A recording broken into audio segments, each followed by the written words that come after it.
जलवा पैदा करने की मशीन। दोस्तों आप लोग देख रहे हैं प्रोवाइस 1 मिलियन। तो फिर से एक बार स्वागत है प्रोवाइस 1 मिलियन में।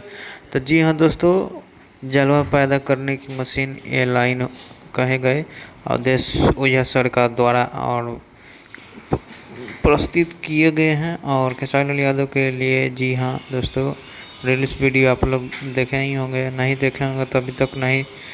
तो आप लोग बता दें कि ललन टॉप उनका एक इंटरव्यू था, उसके द्वारा पूछे गए थे कि खेसारी लाल यादव के बारे में आप कुछ कहेंगे।